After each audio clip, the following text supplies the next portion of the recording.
Hello guys, welcome back to our channel. और एक बार फिर हम वापस आ गए हैं अपने Q&A सीरीज़ के पार्ट नंबर 17 को लेकर के। तो चलिए बिना किसी देरी के आज के अपने वीडियो को स्टार्ट करते हैं और जानते हैं कुछ क्वेश्चंस JS यानी कि जावास्क्रिप्ट लैंग्वेज से रिलेटेड। ठीक है, तो सबसे पहला क्वेश्चन हमारा ये है यहाँ पे, what is the primary purpose of client side scripting language.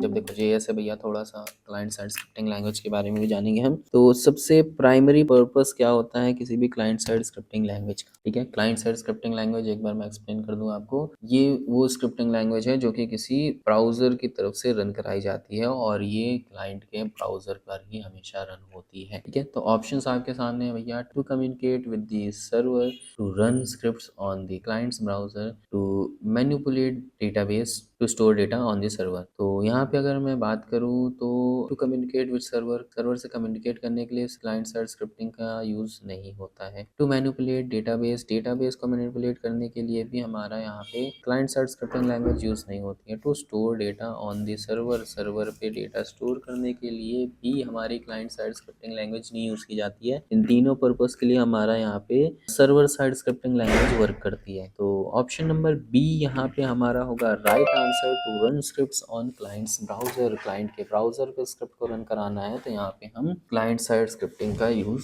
किया जाता है। ठीक है, नेक्स्ट क्वेश्चन की तरफ बढ़ते हैं। Which of the following is a client side scripting language.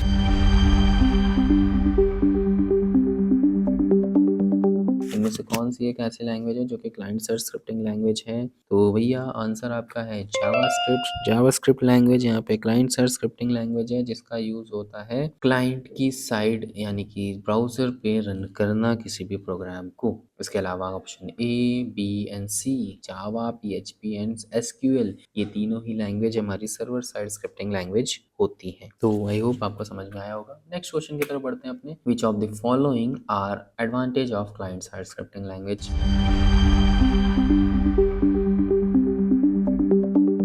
इनमें से कौन से ऐसे हैं भैया जो कि क्लाइंट साइड स्क्रिप्टिंग का एडवांटेज है। फास्टर एग्जीक्यूशन, फास्ट हमारे कोड रन होते हैं। रिड्यूस सर्वर लोड, सर्वर का कुछ लोड कम हो जाता है जिससे हमारा क्लाइंट साइड स्क्रिप्टिंग ब्राउजर पे जब वर्क करने लगता है तो सर्वर का लोड थोड़ा कम हो जाता है। कैन बी एक्सेस ऑफलाइन, पर client side scripting language offline भी एक्सेस की जा सकती है। तो हाँ, ये तीनों एडवांटेज सही है भैया। तो ऑल ऑफ दी अबव यहाँ पे हमारा आंसर होगा fast execution, can be access offline और रिड्यूस सर्वर लोड। तो ये तीनों चीजें हम कर सकते हैं। हाँ, ऑफलाइन में ये चीज़ है कि भाई नए कोड नहीं आएंगे, लेकिन जो पुराने कोड हमारे क्लाइंट साइड स्क्रिप्टिंग में है वो हमें देखने को मिलने वाले हैं।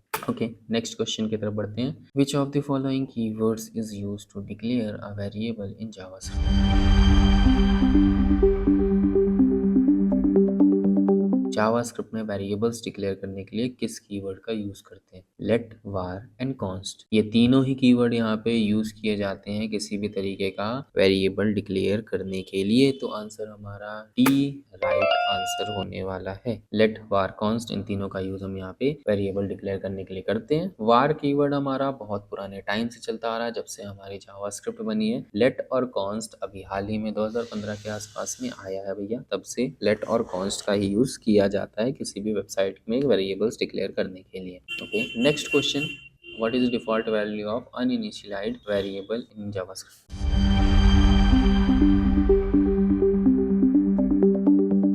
अनइनिशियलाइज्ड मतलब कह सकते हो भैया एक ऐसी वैल्यू, ऐसा वेरिएबल जिसमें हमने कोई वैल्यू ही नहीं बताई। तो डिफ़ॉल्ट वैल्यू उसकी क्या होगी भैया, अगर यहाँ पे बोलूँ तो अगर किसी वेरिएबल में आपने कोई भी वैल्यू अभी बताया, अभी तक बताई नहीं है, तब उस पॉइंट तक हमारा जो वेरिएबल की डिफ़ॉल्ट वैल्यू होती है जावास्क्रिप्ट में वो होती है अनडिफाइंड, मींस की वैल्यू डिफाइन नहीं की गई है अनइनिशियलाइज्ड वेरिएबल में। Next question. Which of the following is not a valid JavaScript variable name?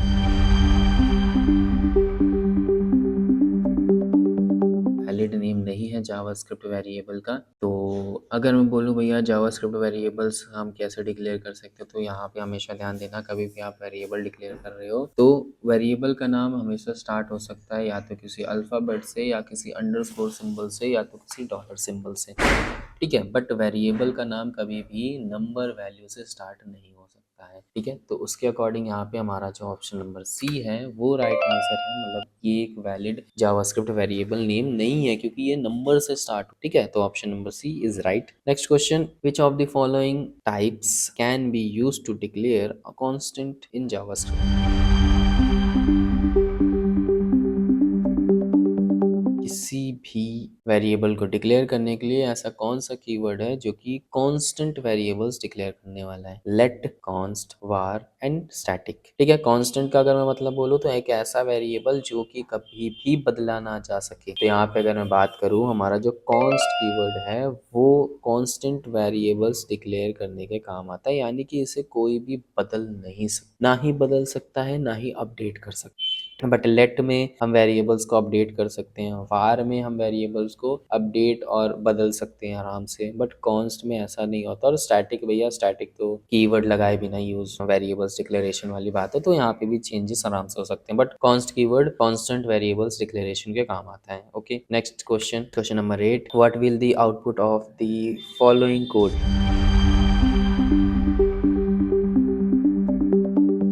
इस पर्टिकुलर कोड का आउटपुट क्या होगा। लेट x इक्वल 10, लेट फिर इसके बाद x equal 20 console dot log x, ठीक है। तो देखो यहाँ पे अगर सबसे पहले मैं बात करूँ, x इक्वल 10 बताया गया है, यानी कि x वेरिएबल में एक वैल्यू डिफाइन की गई है। देन उसके बाद डायरेक्टली x इक्वल 20 बताया गया है, यानी कि यहाँ पे ये x की वैल्यू को अपडेट किया गया है, रीअसाइन किया गया है। इस पॉइंट पे अगर मैं x की वैल्यू बोलूँ तो वो होगी 20। क्यों होगी 20? क्योंकि पहले तो ये डिफाइन किया गया बट उसकी वैल्यू में फिर अपडेटेशन भी हुआ, ठीक है। तो आंसर हमारा यहाँ पे होगा 20। नेक्स्ट क्वेश्चन की तरफ बढ़ते हैं भैया।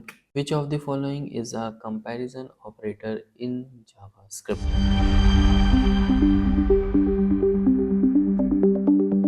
इनमें से कौन सा ऐसा है भाई जो कंपैरिजन ऑपरेटर है। वीडियो के कमेंट सेक्शन में अपने आंसर जरूर दें, ठीक है। और बाकी तो मैं आंसर बता ही रहा हूँ भैया। तो यहाँ पे अगर मैं बात करूँ कंपैरिजन ऑपरेटर्स की, तो ये जितने भी सिंबल्स हमें दिख रहे हैं ए बी एंड सी में, इक्वल ऑपरेटर ए है हमारा, equal and equal value and data type ये दूसरा ऑपरेटर हमारा, और तीसरा है हमारा not equal value and data type, ठीक है। तो ये तीनों ही हमारे कंपैरिजन ऑपरेटर हैं। तो राइट आंसर हमारे यहाँ पे है ऑल ऑफ द अबव, यानी कि ये तीनों ही हमारे यहाँ पे कंपैरिजन ऑपरेटर हैं।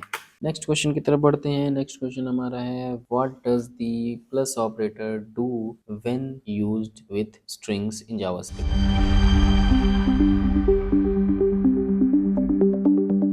अब देखो, प्लस ऑपरेटर इसका काम होता है दो नंबर्स को ऐड करना, ठीक है। बट अगर यहाँ पे नंबर्स की जगह हमने स्ट्रिंग्स रखी है, या कह लो अल्फ़ाबेट्स हम यहाँ पे रख रहे हैं, तब उस टाइम पे क्या होता है, यहाँ पे वो ये उन दोनों नंबर्स को साथ में लिख करके दे देता है। तो ऑप्शन की अगर बात करूँ तो option number A adds the strings, option number B concatenates the strings, option number C add the numeric value, option number D converts the string to a number, ठीक है। यहाँ पे हमारा प्लस का सिंबल स्ट्रिंग्स को साथ में लिख करके दे देता है, यानी कि कॉनकैटिनेट। तो option number B concatenate the text यहाँ पे राइट आंसर है। स्ट्रिंग्स को नंबर में कन्वर्ट करता है, डी ऑप्शन ये गलत है भैया। ऐड अ नंबरिक वैल्यू, तो नंबरिक वैल्यू को ऐड करेगा, बट यहाँ पे हम स्ट्रिंग्स की बात कर रहे हैं, तो ऑप्शन नंबर सी भी गलत है। ऐड दी स्ट्रिंग, प्लस कर देगा दोनों स्ट्रिंग्स को, तो नहीं, कहाँ से प्लस करेगा दोनों दो टेक्स्ट को, तो ये ऑप्शन भी हमारा गलत है। तो इसी के साथ यहाँ पे खत्म होते हैं हमारे आज के क्वेश्चंस।